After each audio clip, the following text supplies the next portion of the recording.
Assalamualaikum everyone. My name is Shahbaz Khan. Welcome to my YouTube channel. आज के इस video lecture में हम इंटरनेशनल रिलेशन का एक बहुत ही इम्पोर्टेंट टॉपिक डिस्कस करेंगे, वर्ल्ड ऑर्डर। ये टॉपिक एसए के लिए और करंट अफेयर्स के लिए दोनों के लिए इक्वली इम्पोर्टेंट है। तो ये उन कैंडिडेट्स के लिए जो सीएचएस, पीएमएस और पीसीएस वगैरह के लिए तैयारी करते हैं, उनके लिए ये लेक्चर बहुत ज़्यादा बेनिफिशियल है। आज के हमारे लेक्चर के मेन पॉइंट्स होंगे। एक, हम डिस्कस करेंगे व्हाट इज़ वर्ल्ड ऑर्डर, की वर्ल्ड ऑर्डर कैसे कहते हैं। दूसरा, हम डिस्कस करेंगे what is new world order, की न्यू वर्ल्ड ऑर्डर क्या है। फिर characteristics of the new world order, emerging multipolarity and its manifestations, consequences of the emerging multipolarity, sixth, stability of the world order, और seventh है हमारे पास how the corona virus has affected the contemporary world order. Last में हम फिर इसको discuss करेंगे कि इस इमर्जिंग वर्ल्ड ऑर्डर में पाकिस्तान का क्या रोल होगा और पाकिस्तान पे इसके क्या इम्पैक्ट्स होंगे। तो आगे जाते हैं और शुरू करते हैं अपने लेक्चर को। What is world order? World order की डिफिनीशन क्या है? World order refers to the way in which the world is organized politically, economically and socially. World order एक ऐसे सिस्टम को कहते हैं कि जिसके थ्रू जो है दुनिया का पॉलिटिकल, इकोनॉमिक और सोशल सिस्टम जो है वो एक ख़ास तरीके से ऑर्गेनाइज किया गया हो।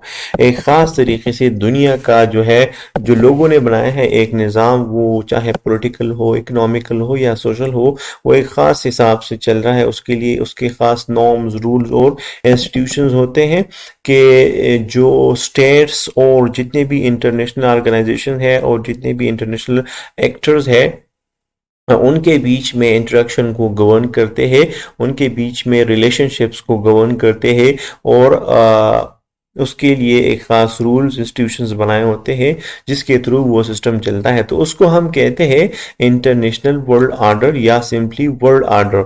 सही है। ये वर्ल्ड ऑर्डर के लिए वेरियस फैक्टर्स होते हैं जिसके थ्रू वर्ल्ड ऑर्डर्स बनते रहते हैं। जिस तरह हमने देखा कि पहले ज़माने में वर्ल्ड ऑर्डर्स, मतलब हर वक्त पे वर्ल्ड ऑर्डर जो है वो डिफरेंट वर्ल्ड ऑर्डर इमर्ज हुआ है। जिस तरह हमने देखा कि वर्ल्ड वॉर 2 से पहले एक डिफरेंट वर्ल्ड ऑर्डर था और फिर वर्ल्ड वॉर 2 के बाद डिफरेंट वर्ल्ड ऑर्डर बन गया, और जो अल्टीमेटली 1991 के बाद यूएसएसआर के डिसइंटीग्रेशन के बाद एक नया न्यू वर्ल्ड ऑर्डर इमर्ज हुआ। तो इसके फैक्टर्स में शामिल है हिस्टोरिकल इवेंट हो सकते हैं, इकोनॉमिक इंटरेस्ट हो सकते हैं, पावर्स की पावर डायनामिक्स हो सकती है, यानी डिफरेंट पावर्स हो सकते हैं जो डिफरेंट रीजन्स में जो है दुनिया के डिफरेंट रीजन्स में अपने पावर को शो करते हैं, जिसके थ्रू एक पावर या दो पावर या तीन पावर जो है वो इमर्ज कर जाते हैं और एक निज़ाम बनाते हैं, एक ऑर्डर बनाते हैं दुनिया का। और इसके साथ साथ कल्चरल वैल्यूज भी इसको इफेक्ट करते हैं। The concept of world order has evolved over time and different theories have emerged to explain how it works.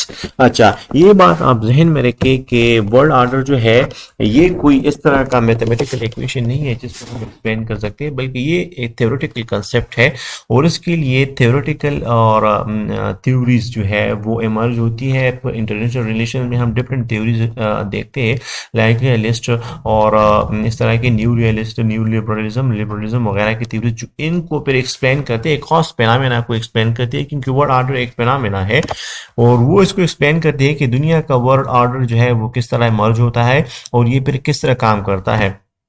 सही है। तो जितने भी रियलिस्ट्स है वो वर्ल्ड ऑर्डर को शेप करने पे वो इम्पोर्टेंस देते हैं पावर को और सेल्फ इंटरेस्ट को।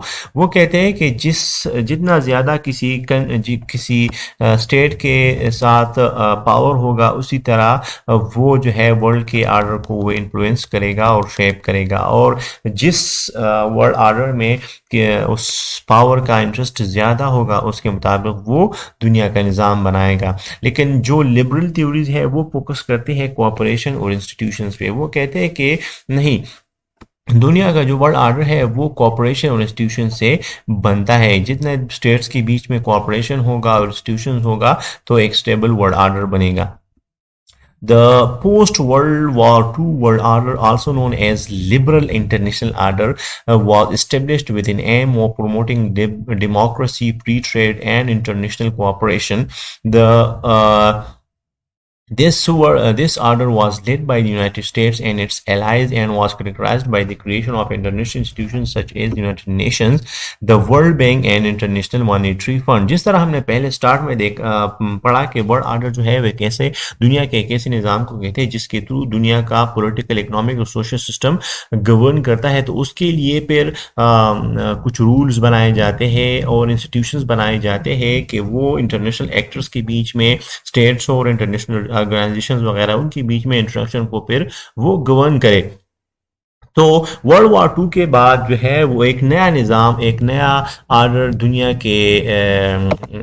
दुनिया में इमर्ज हुआ जिसको हम कहते थे न्यू वर्ल्ड ऑर्डर, और इसको इंटरनेशनल लिबरल वर्ल्ड ऑर्डर भी कहते थे।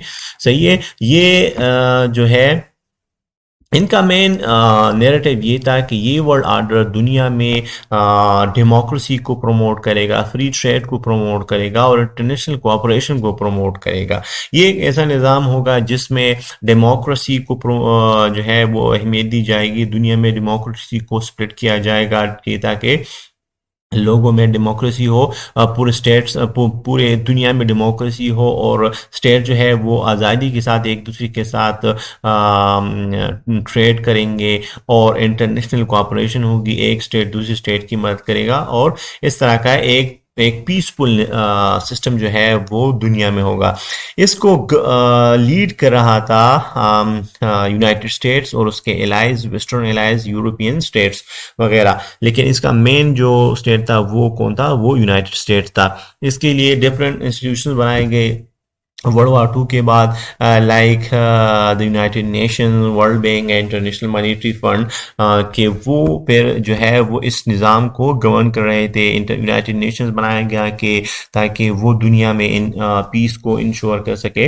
हमने देखा कि वर्ल्ड वॉर टू और वर्ल्ड वॉर वन के जो इम्पैक्ट्स थे उससे दुनिया में जो है वो उन कंट्रीज़ को भी इफ़ेक्ट किया गया जो कि वॉर में डायरेक्टली शामिल नहीं थे, पार्टिसिपेट नहीं कर रहे थे। इस वजह से जो है वो यूनाइटेड नेशन बनाया गया ताकि वर्ल्ड की पीस को जो है मेंटेन रखा जा सके। और वर्ल्ड बैंक और इंटरनेशनल मॉनेटरी फंड को बनाया गया ताकि दुनिया में कंट्रीज के बीच में इकोनॉमिक कोऑपरेशन को जो है वो मेंटेन रखा जा सके।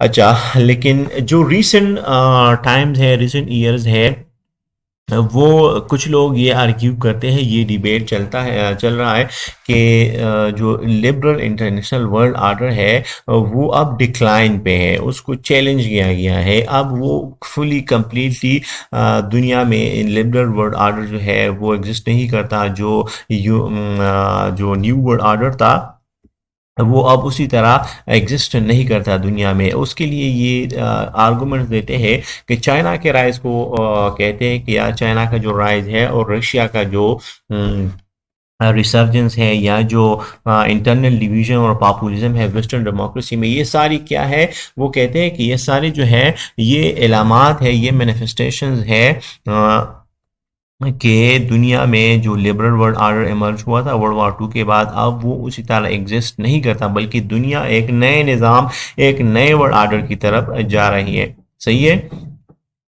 और दुनिया में एक नया निज़ाम, मल्टीपोलर वर्ल्ड ऑर्डर जो है वो इमर्ज हो रहा है जिसमें डिफरेंट कंट्रीज, डिफरेंट पावर जो है वो होंगे। अच्छा, अब नेक्स्ट हमारे पास है द न्यू वर्ल्ड ऑर्डर। अब न्यू वर्ल्ड ऑर्डर क्या है? न्यू वर्ल्ड ऑर्डर कैसे कहते हैं? जिस तरह मैंने आपको पहले बताया कि न्यू वर्ल्ड ऑर्डर जो था वो वर्ल्ड वॉर टू के बाद और फिर अल्टीमेटली कोल्ड वॉर के बाद जब 1991 में यूएसएसआर डिसइंटीग्रेट हुआ तो दुनिया में एक यूनिपोलर वर्ल्ड जो है, यूनिपोलर वर्ल्ड ऑर्डर इमर्ज हुआ जिसको लीड कर रहा था यूएस और उसके एलाइज। तो उसको हम कहते थे द न्यू वर्ल्ड ऑर्डर। ये एक बहुत बड़ा पैराडाइम शिफ्ट था। तो ये इसके मेन कैरेक्टरिस्टिक्स क्या क्या है जो कि माल्टा कॉन्फ्रेंस में 1989 में इसको क्लियरली डिस्कस किए गए इनके कैरेक्टरिस्टिक्स को कि इस न्यू वर्ल्ड ऑर्डर के मेन कैरेक्टरिस्टिक्स क्या क्या होंगे, इसके मेन पिलर्स कौन से होंगे।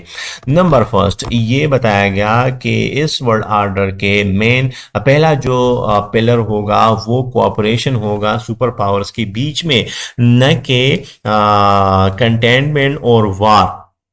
यानी स्टेट जो है वो बड़े जो पावर्स होंगे वो एक दूसरे के बीच में दुनिया में अमन लाने के लिए, पीस लाने के लिए कोऑपरेशन करेंगे, एक दूसरे के साथ डिफरेंट स्टेट्स कोऑपरेशन करेंगे और वो एक दूसरे को कंटेन नहीं करेंगे, वार की तरफ नहीं जाएंगे, एग्रेशन की तरफ नहीं जाएंगे, बल्कि कोऑपरेशन करेंगे। एक ऐसा निज़ाम होगा दुनिया में। और दूसरा जो है कलेक्टिव सिक्योरिटी और रूल ऑफ लॉ होगी। यानी कलेक्टिव सिक्योरिटी का मतलब ये है कि अगर कोई एक स्टेट दूसरी स्टेट पे हमला करेगा और एग्रेशन शो करेगा तो डिफरेंट कंट्रीज मिलके उसको प्रोटेक्ट करेंगे, उसकी हिफाजत करेंगे, क्योंकि रूल ऑफ लॉ के मुताबिक सारे स्टेट्स जो है वो एक बराबर होंगे और किसी भी स्टेट को ये इजाज़त नहीं होगी कि वो इलीगली किसी दूसरे मुल्क पे हमला करे, उसको ऑक्युपाई करे या किसी दूसरी कंट्री के लैंड को ऑक्युपाई करेंगे। तो एक कलेक्टिव सिक्योरिटी का एक सिस्टम होगा जिसको बाकायदा बनाया गया था यूनाइटेड नेशन के चार्टर में। और रूल ऑफ लॉ का मतलब ये है कि सबके लिए दुनिया का कि चाहे वो छोटा कंट्री, छोटा स्टेट हो या कोई बड़ा स्टेट हो, पावरफुल स्टेट हो, उसके लिए दुनिया का सारा निज़ाम जो है वो एक बराबर होगा, सब एक बराबर होंगे। सही है। तीसरा है न्यूक्लियर नॉन प्रोलिफरेशन होगी। ये भी जो है फैसला किया गया कि अभी तक जितने भी स्टेट्स ने न्यूक्लियर आर्सेनल्स बनाए हैं वो तो बनाए हैं, लेकिन इसके बाद जो है मजीद न्यूक्लियर प्रोलिफरेशन नहीं की जाएगी। जो इसके अलावा बाद में जब कंट्रीज न्यूक्लियर आर्म्स बनाएंगे तो उनको उस आर्म्स के बनाने की इजाज़त नहीं दी जाएगी। यानी न्यूक्लियर आर्म्स को जो है वो स्टॉप किया जाएगा। मजीद एक कंट्री दूसरी कंट्री को न्यूक्लियर आर्म्स की जो है वो सप्लाई नहीं करेगा और ना उनको इजाज़त होगी। और अगर कोई भी कंट्री इस तरह का काम करेगा तो उस पर सैंक्शंस लगेंगे। अच्छा, नेक्स्ट है हमारे पास डिसआर्मामेंट इंस्टेड ऑफ आर्मामेंट। हाँ, आर्म्स को कंट्रोल किया जाएगा। यानी आर्म्स जो है वो मज़ीद इन्हेंस नहीं किए जाएंगे, मज़ीद आर्म्स नहीं बनाए जाएंगे, इन्वेंशन नहीं की जाएगी, बल्कि आर्म्स को कम किया जाएगा। जितने दुनिया में जो है वो आर्म्स कम होंगे, आर्मामेंट कम होगी स्टेट्स के साथ जो है, तो पीस एक पीसफुल निज़ाम होगा और वार की सिचुएशन कम होगी, वार के चांसेस कम होंगे। और दूसरा पांचवा है कि peaceful resolution of regional disputes. जितने भी कंट्रीज के बीच में रीजनल डिस्प्यूट्स होंगे लाइक इंडिया एंड पाकिस्तान वगैरह, तो उनको पीसफुल तरीके से सॉल्व किया जाएगा। अच्छा, इंटरनेशनल डिस्प्यूट्स को भी एक पीसफुल तरीके से सॉल्व किया जाएगा। ये बाकायदा यूनाइटेड नेशन के का जो चार्टर है उसमें बाकायदा एक आर्टिकल दिया हुआ है और उसमें डिफरेंट जो है वो मेथड्स बयान किए गए हैं कि किस तरह इंटरनेशनल डिस्प्यूट्स या रीजनल डिस्प्यूट्स को सॉल्व किया जाएगा। तो एक तो ये था। चौथा था इग्नाइटिंग इकोनॉमिक ग्रोथ। और चौथा ये था, ये ग्लोबलाइजेशन के पॉइंट को एक्सप्लेन करता है कि दुनिया में जो है वो इकोनॉमिक ग्रोथ को सपोर्ट किया जाएगा, ग्लोबलाइजेशन को, इकोनॉमिक ग्लोबलाइजेशन को सपोर्ट किया जाएगा और डिफरेंट कंट्रीज के बीच में जो इकोनॉमिक कोऑपरेशन होगी उसको सपोर्ट किया जाएगा।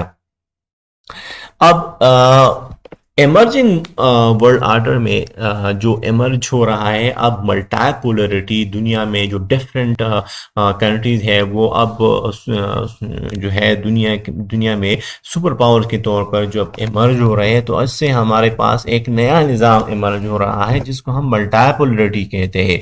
यानी जो यूनिपोलर वर्ल्ड ऑर्डर था दुनिया में वर्ल्ड वॉर 2 के बाद जब यूएस ने एस्टेब्लिश किया था, अब जो है वो चेंज हो रहा है। अब वो दुनिया मल्टीपोलरिटी की तरफ जा रही है। सही है।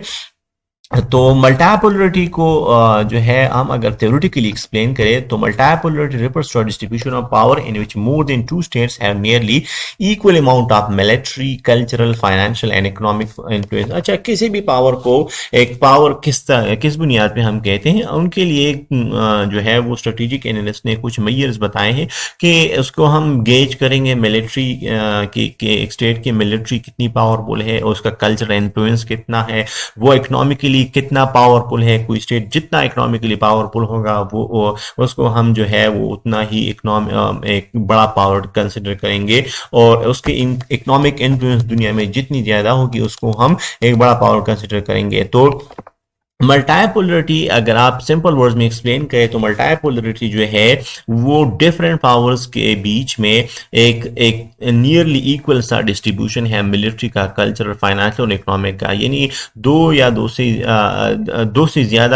से ज्यादा कंट्रीज के बीच में दुनिया में जब पावर होगा तो वो अप्रॉक्सीमेटली इक्वल बराबर होगा। यानी अगर अमेरिका का जो इकोनॉमिक पावर है, मिलिट्री पावर है, सोशल पावर है या जो है कल्चरल पावर है, तो उससे अगर चाइना अगर का पावर कम होगा या ज़्यादा होगा तो वो उसमें इतना ज़्यादा डिफरेंस नहीं होगा। अगर रशिया का पावर है तो वो भी तकरीबन यूएस के साथ मैच करेंगे। तो हम कहेंगे कि यार ये जो वर्ल्ड ऑर्डर है ये क्या है, ये एक मल्टीपोलर वर्ल्ड ऑर्डर है या मल्टीपोलैरिटी है।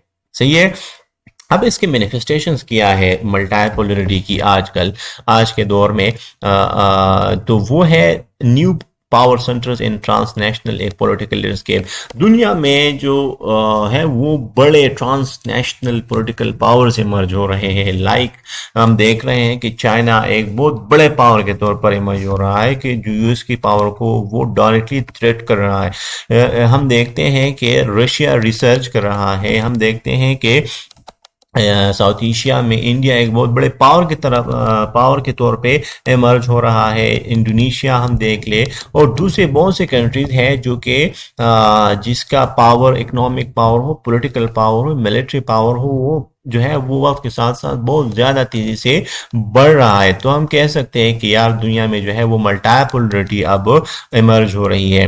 Number 2, The acceptance of the general idea of multipolar world by the international community। हाँ, इंटरनेशनल कम्युनिटी भी अब इस बात को तस्लीम कर चुकी है कि दुनिया में जो है वो अब एक मल्टीपोलर वर्ल्ड ऑर्डर इमर्ज हो रहा है। लाइक द बान की मून द दिन सेक्रेटरी जनरल, ये एक सेक्रेटरी जनरल गुजरा है यूनाइटेड नेशंस का, बान की मून। वो कहता था, उसने कहा 2013 में that we have to begin to move increasingly and irreversibly to a multipolar world order, कि हम अब दुनिया जो है वो irreversibly एक multipolar world order की तरफ जा रही है। यानी अब इसको आप कंट्रोल नहीं कर सकते। यानी अब चाइना के पावर को आप जो है वो ख़त्म नहीं कर सकते। यूएस के इंडिया के पावर को अब आप ख़त्म नहीं कर सकते। यूएस को अब ये एक्सेप्ट करना पड़ेगा कि दुनिया में अब मल्टीपोलरिटी है। अब दुनिया में उसके अलावा और भी पावर्स है।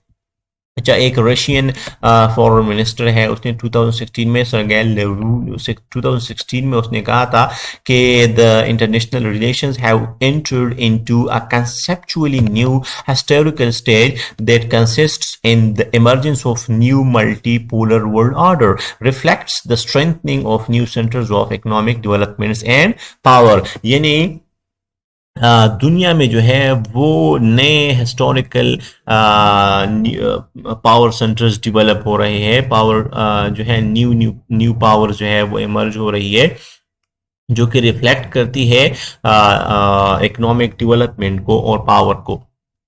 यानी उसका कहने का मतलब यह है कि अब यूएस के अलावा और भी जो दुनिया में पावर्स है वो इमर्ज हो रहे हैं। तीसरा है The Trump slogan of "Make America Great Again" connote an idea of emergence of multipolar world order। जब ट्रम्प आया तो उसने एक नैरेटिव, एक स्लोगन दिया। उसने एक स्लोगन दिया कि मेक अमेरिका ग्रेट अगेन। तो इस बात का क्या मतलब है? इस बात का इनडायरेक्टली यही मतलब है कि अमेरिका पहले ग्रेट था, अब ग्रेट नहीं है। तो ग्रेट नहीं है का क्या मतलब है कि जो अमेरिका के मुकाबले में दूसरे पावर्स इमर्ज हो रहे हैं वो यूएस के पावर को जो है उसने कम किया है या उसको रिलेव किया है। तो अब दुनिया में जो है यूएस के अलावा बाकी भी पावर्स है। सही है। तो उसका क्या मतलब हुआ, इसका ये मतलब हुआ कि दुनिया भी अब यूनिपोलर वर्ल्ड ऑर्डर नहीं है बल्कि अब मल्टापोलर वर्ल्ड ऑर्डर है।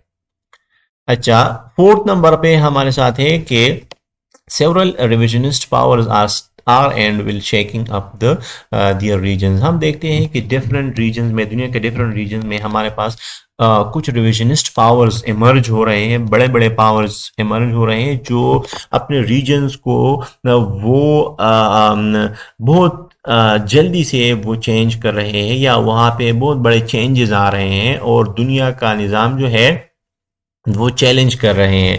सबसे पहले हम अगर देखें तो रशिया को देखें तो रशिया ने 2008 में जॉर्जिया को इन्वेड किया, फिर 2014 में यूक्रेन को जो है इन्वेड किया और उसमें क्रीमिया को एनेक्स किया, over which it has fought several wars throughout history। so ये mainly with तुर्की, जिसपे इसने जो है डिफरेंट wars लड़े mainly तुर्की के साथ। और हमने recently देखा कि रशिया ने बाकायदा तौर पर एक वार मुसल्लत किया यूक्रेन में, यूक्रेन पे, जो अभी भी जारी है।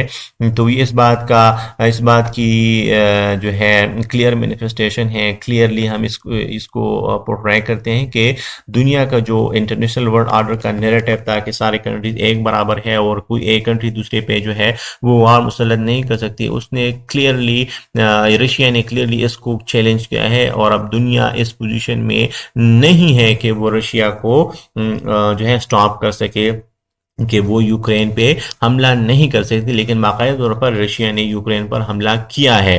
तो ये इस बात की दलील है कि दुनिया में जो है वो अब यूनिपोलर वर्ल्ड ऑर्डर नहीं है बल्कि मल्टीपोलरिटी है। अच्छा, दूसरा अगर हम देखें तुर्की को, तो तुर्की भी एक बहुत बड़े पावर के तौर पे इमर्ज हो रही है कि क्योंकि पहले हमने देखा था कि वर्ल्ड वॉर फर्स्ट में और वर्ल्ड वॉर टू में तुर्की को एक बहुत बड़ा जो है डैमेज हुआ था और उसको डिसइंटीग्रेट किया था, उसके साथ जो डिफरेंट कंट्रीज थे उसको उससे जो है वो अलहदा किया गया था। लेकिन अब तुर्की जो है वो इतना एक पावरफुल स्टेट के तौर पर इमर्ज हो रहा है कि वो मेडिटेरेनियन सी में जो उसके इर्द गिर्द बाउंड्री पे डिफरेंट कंट्रीज है उसके राइट्स को वो जो है वो चैलेंज कर रहे हैं और तुर्की कहता है कि इस रीजन में सिर्फ मेरा हक है। Like Greece, Egypt, Cyprus and Israel वगैरह के राइट्स को वो जो है वो चैलेंज कर रहा है तुर्की। तो हम कह सकते हैं कि यार तुर्की जो है वो एक नए पावर के तौर पे इमर्ज हो रहा है। नेक्स्ट हमारे पास इंडिया है। अगर हम इंडिया को देख ले तो इंडिया भी एक बहुत बड़े पावर के तौर पे जो है साउथ एशिया में इमर्ज हो रहा है। और जिस तरह उन्होंने पाकिस्तान पे एग्रेशन शो किया और फिर अल्टीमेटली जो पाकिस्तान और इंडिया के बीच में कश्मीर का इशू है उसको कश्मीर के ऑटोनोमस स्टेटस को रिवोक किया, तो इससे क्लियरली हमें जो है वो ये साइन मिलता है कि इंडिया जो है अब एक बहुत बड़े पावर के तौर पे इमर्ज हो रहा है और अब पाकिस्तान को वो मतलब चैलेंज कर रहा है। अब पाकिस्तान के जो है पाकिस्तान के पावर को वो चैलेंज कर रहा है और एक बहुत बड़े पावर के तौर पर इमर्ज हो रहा है जो इस रीजन में डिफरेंट जो है वो अपनी मनमानी करेगा और इस पूरे रीजन के पीस को वो चैलेंज कर रहा है। अच्छा, तो नेक्स्ट पॉइंट हमारे पास ये है, हम ये पढ़ रहे हैं कि मैनिफेस्टेशन क्या है मल्टीपोलरिटी की। तो हमने ये कुछ तकरीबन 4 पॉइंट देखे। पांचवा पॉइंट हमारे पास है the age of continental powers. अच्छा, ये जो आजकल के पावर्स है जो इमर्ज हो रहे हैं like US, China, Russia, India, Indonesia and Brazil, इसको अगर आप देख रहे तो ये बहुत बड़े पावर्स है जो सतह ज़मीन पे हम इसके आप एरिया को देखे तो ये बहुत बड़े पावर्स है। अगर हम चाइना को देखें, अगर हम यूएस को देखें, हम रशिया को देखें, इंडोनेशिया को देखें, तो ये न सिर्फ इकोनॉमिकली और पॉलिटिकली जो है बहुत बड़े पावर के तौर पे इमर्ज हो रहे हैं बल्कि ये जो है इनके एरिया भी बहुत ज़्यादा, ये कॉन्टिनेंटल पावर्स के तौर पर इमर्ज हो रहे हैं। तो इनका इन्फ्लुएंस जो है वो इतना कम नहीं होगा, बल्कि अगर ये इकोनॉमिकली और मिलिट्रीली पॉलिटिकली ये इमर्ज हो रहे हैं दुनिया में तो इसका पावर भी पूरी रीजन पे इसका इम्पैक्ट भी पड़ेगा, ये पूरी रीजन को इम्पैक्ट करेंगे। और अगर कोई एक पावर पूरी रीजन, एक भी रीजन को जो है वो इम्पैक्ट करता है वहां पे अपना इन्फ्लुएंस इंक्रीज करता है, तो जो जितने बड़े पावर्स होंगे लाइक यूएस होगा, तो वहाँ उसके पावर को जो है वो झटका मिलेगा, क्योंकि उसको फिर वो उसी रीजन में चैलेंज करेगा। लाइक हम देखते हैं चाइना को, तो चाइना, यूएस को चाइना से क्या मसला है? चाइना से ये मसला है कि चाइना जो है वो इस रीजन में एक बहुत बड़े पावर के तौर पर इमर्ज हो रहा है। सिर्फ इस रीजन में अगर हम देख ले तो यूएस का इन्फ्लुएंस इस रीजन में फिर कम हो जाता है। अगर चाइना के इन्फ्लुएंस इस रीजन में ज्यादा होगा तो यूएस का इन्फ्लुएंस फिर यहाँ पे कम होगा साउथ एशिया में। तो अगर यूएस का इन्फ्लुएंस यहाँ पे कम होगा तो हम कह सकते हैं कि यार यूएस जो है वो पन्ने खान नहीं है अब दुनिया का।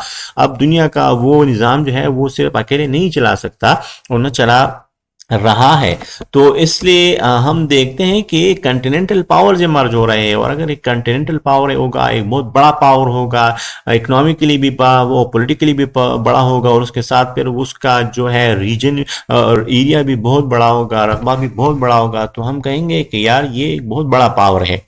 सही है। तो ये सारे जो है वो मैनिफेस्टेशंस है जो इस बात को क्लियरली एक्सप्लेन करते हैं कि दुनिया का जो निज़ाम है वो मल्टीपोलरिटी की तरफ जा रहा है। अब इस मल्टीपोलर वर्ल्ड ऑर्डर के कंसिक्वेंसेस क्या होंगे? अच्छा, एक निज़ाम जब दूसरे निज़ाम में तब्दील होता है, जब नया निज़ाम आता है, तो उसके कुछ ना कुछ कंसिक्वेंसेस ज़रूर होते हैं, कुछ इम्पैक्ट ज़रूर होते हैं। तो जो मल्टीपोलरिटी है, जो जब दुनिया का निज़ाम यूनिपोलरिटी मल्टीपोलरिटी की तरफ जा रहा है, तो उसके इम्पैक्ट्स क्या होंगे? उसके ज़रूर कुछ ना कुछ इम्पैक्ट्स होंगे। पहला इम्पैक्ट जो होगा वो ये होगा कि जितने रिविजनिस्ट पावर्स है लाइक तुर्की, इंडिया वगैरह, तो ये सारे जो है वो टेंशन इग्नाइट करेंगे, टेंशन क्रिएट करेंगे डिफरेंट रीजन्स में, क्योंकि वो अपने पावर को दिखाएंगे दुनिया को। वो ये दिखाएंगे कि हम जो है अब ये मामूली सा मुल्क नहीं है, हम एक बहुत बड़ा मुल्क है। लाइक इंडिया को आप देख ले, तो इंडिया अगर अपने पावर को शो करेगा तो वो जो है वो पाकिस्तान के साथ पंगा लेगा, पाकिस्तान के साथ जो है वो वार की सिचुएशन क्रिएट करेगा। तो दुनिया को पता चलेगा कि यार अब इंडिया जो है एक बहुत बड़ा पावर है। तो इसका सबसे पहला कंसिक्वेंस ये होगा कि दुनिया में डिफरेंट रीजन्स में है जो कन्फ्लिक्ट और टेंशंस क्रिएट होंगे। दूसरा है कि यूएस जो है वो उसको ये डर होगा और वो चीखेगा, चिल्लाएगा कि यार मेरे पावर को चैलेंज किया गया, और जो है मेरे पावर को और मेरे इन्फ्लुएंस को जो है वो डिफरेंट कंट्रीज या डिफरेंट पावर जो है वो चैलेंज कर रहे हैं। तो उसके लिए वो फिर स्टेप्स लेगा, वो उसके लिए स्टेप्स लेगा, डिफरेंट स्टेप्स लेगा। जिस तरह हम देखते हैं कि यूएस ने जो है डिफरेंट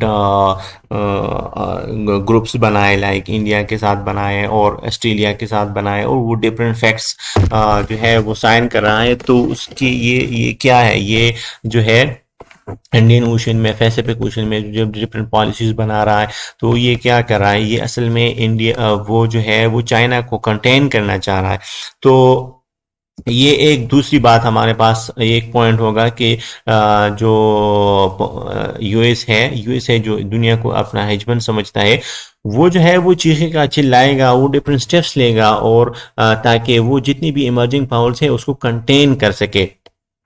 तीसरा हमारे पास है the world will become more ambiguous. दुनिया का निज़ाम जो है वो मजीद एम्बेगुअस होगा, उसमें अनसर्टिनिटी पैदा होगी। उसकी मेन डेवलपमेंट्स क्या क्या होंगी? नंबर फर्स्ट है the growing use of shadow power, the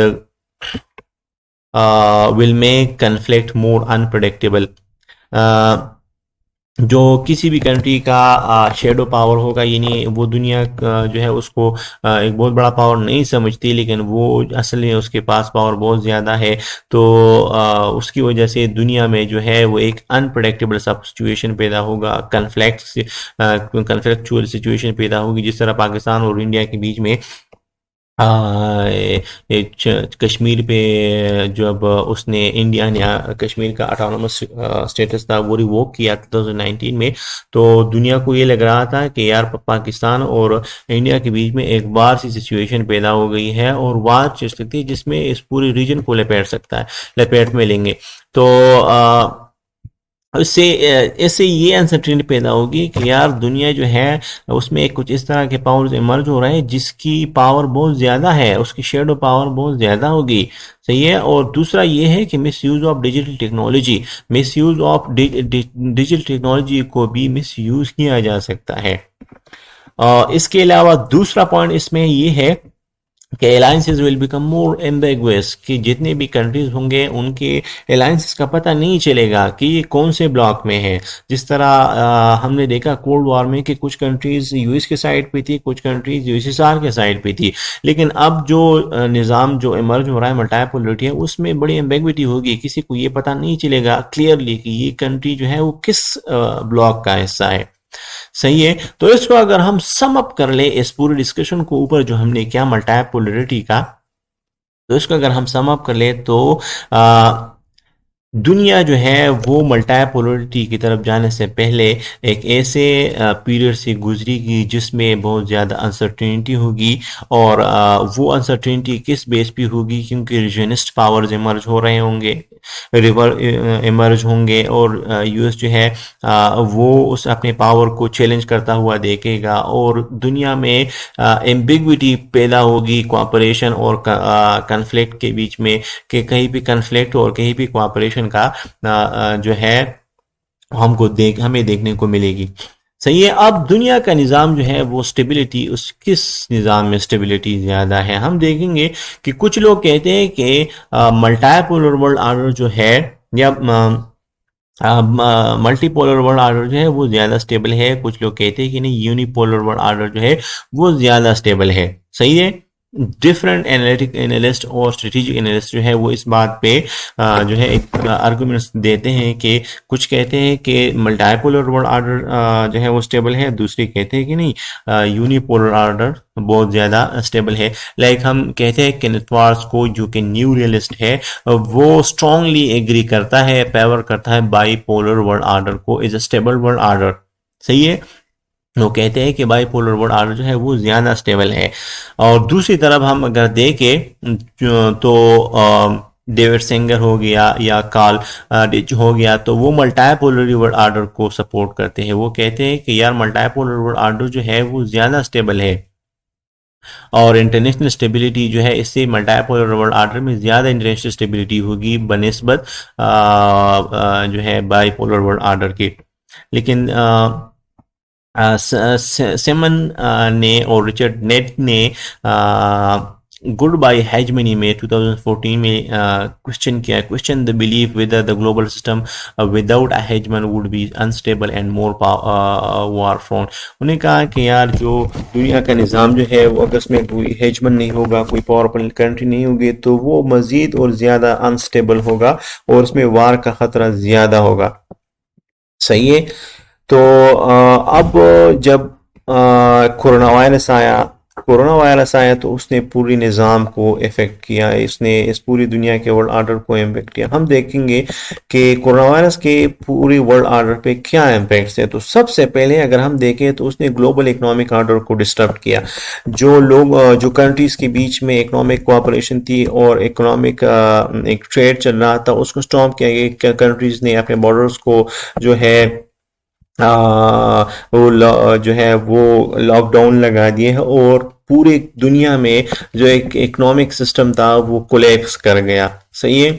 दूसरा हमने देखा कि नेशनलिज्म जो है वो राइज हुआ। जो जितने नेशनलिस्ट थे उन्होंने ये आर्गुमेंट दिया कि देखो ये जो हमें जो खतरा है वो दूसरी कंट्रीज से है और हमें खुद पे फोकस करना चाहिए।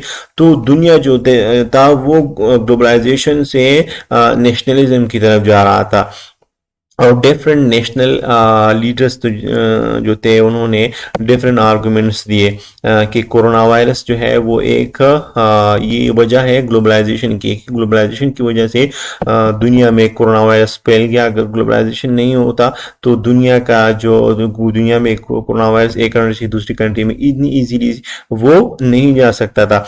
तो तीसरा जो है वो रिट्रीट ऑफ ग्लोबलाइजेशन को एक बहुत बड़ा झटका लगा। ग्लोबलाइजेशन के जो पूरे निज़ाम को जो था वो बहुत बड़ा झटका लगा, और लोग कह रहे थे कि जो है ये एंड ऑफ ग्लोबलाइजेशन है।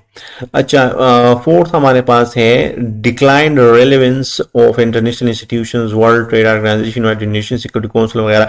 हमने ये भी देखा कि जो इंटरनेशनल इंस्टीट्यूशंस थे जो वर्ल्ड ऑर्डर को मेंटेन रखने के लिए, इसकी स्टेबिलिटी के लिए बनाए गए थे, like the world trade organization, united nation वगैरह, वो जो है वो हमें फेल्ड नजर आए।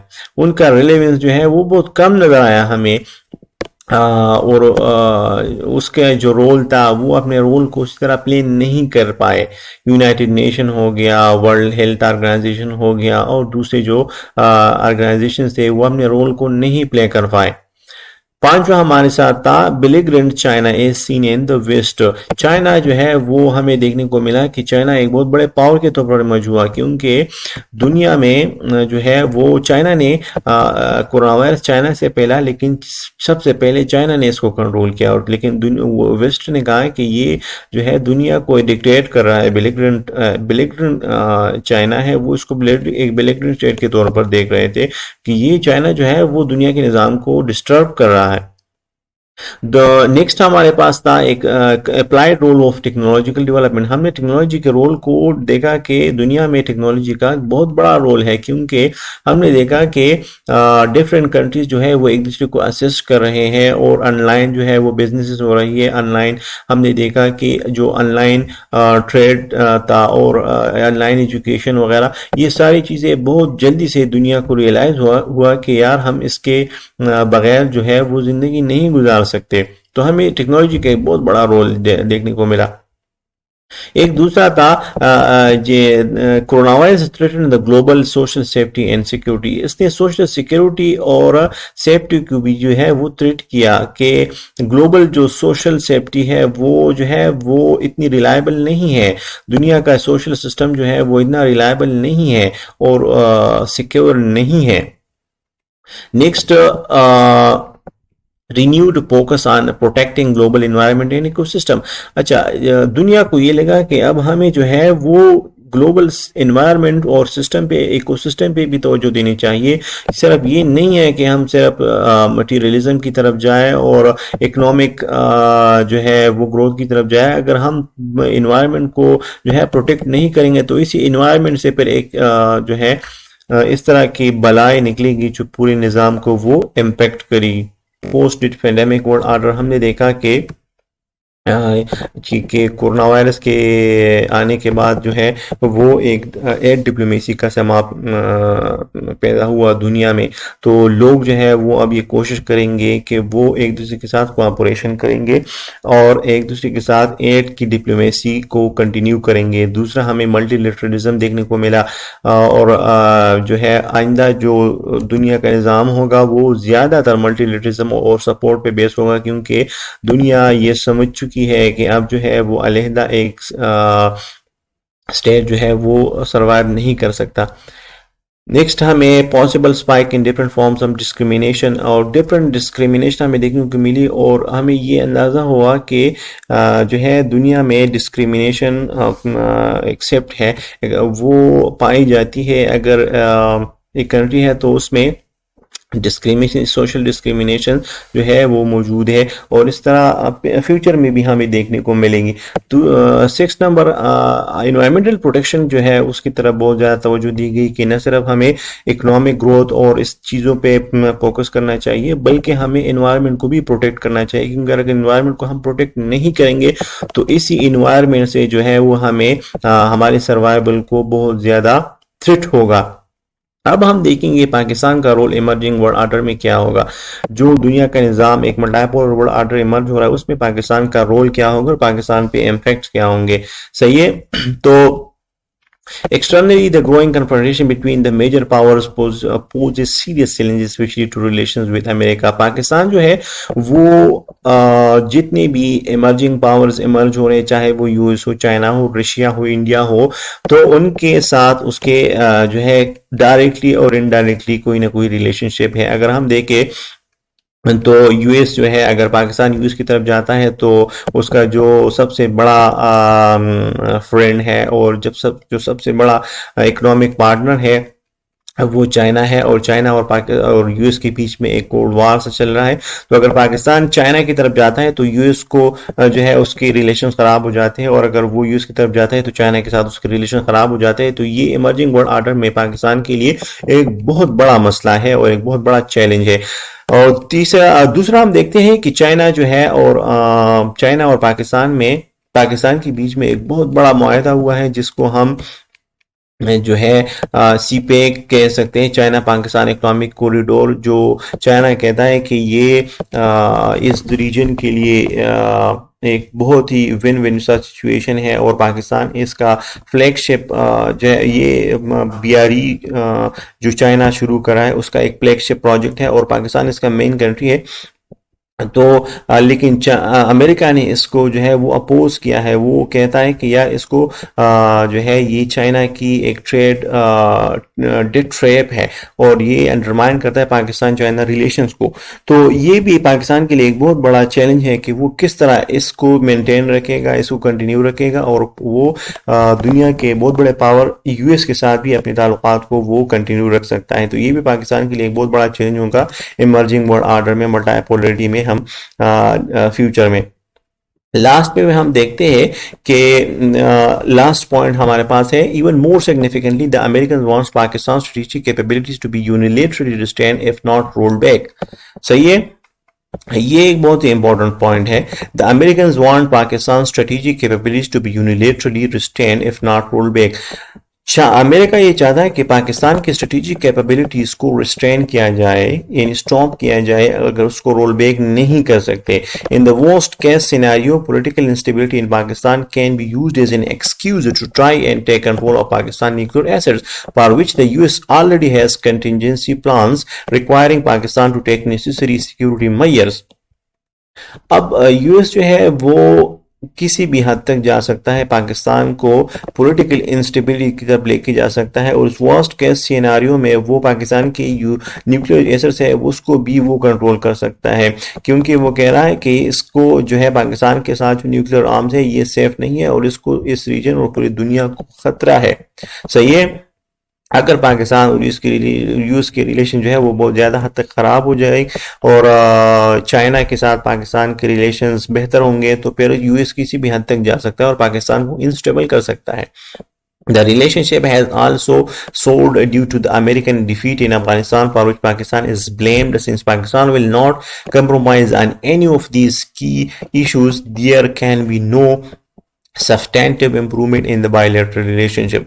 अच्छा, ये पाकिस्तान और अमेरिका बीच में जो रिलेशनशिप है वो हम रिसेंटली हम देख चुके हैं कि पाकिस्तान और अमेरिका के बीच जो रिलेशनशिप है वो बहुत ज़्यादा तल्ख हो चुके हैं, और अमेरिका और पाकिस्तान अब जो है उसकी उतनी ज़्यादा अच्छी रिलेशनशिप नहीं है। उसकी एक फैक्टर ये भी है पाकिस्तान, क्योंकि यूएस पाकिस्तान को ब्लेम करता है उसकी अफगानिस्तान में जो फेलियर हुई, अफगानिस्तान में जो वो जो है उसकी डिफीट हुई ऑर्डर होगा, उसमें पाकिस्तान को ये डिफरेंट चैलेंजेस का सामना करना पड़ेगा। नेक्स्ट हमारे पास पाकिस्तान और रशिया का रिलेशनशिप भी है, तो वो भी इस पाकिस्तान और यूएस रिलेशनशिप को इम्पेक्ट करेंगे, और पाकिस्तान के जो यूएस के साथ अब रिलेशनशिप अगर ख़राब होंगे तो पाकिस्तान जो है उसके लिए बड़े चैलेंजेस का सामना करना पड़ेगा।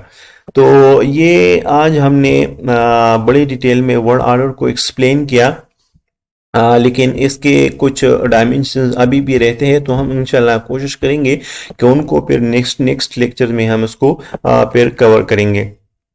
तो अगर आपको ये वीडियो अच्छी लगी हो तो आप मेरे YouTube चैनल को सब्सक्राइब करें, क्योंकि हम कोशिश करेंगे कि हम और भी जो इम्पोर्टेंट टॉपिक्स होंगे उस पे लेक्चर्स अपलोड करेंगे। हम डेली बेसिस पे वोकैबुलरी का GRE वोकैबुलरी का भी एक लेक्चर अपलोड करते हैं। तो आप जो है हमारे चैनल को सब्सक्राइब करें और बेल का आइकन प्रेस करें कि हम जब डेली वीडियो अपलोड करेंगे तो उसकी नोटिफिकेशन आपको मिलते रहे। Thank you.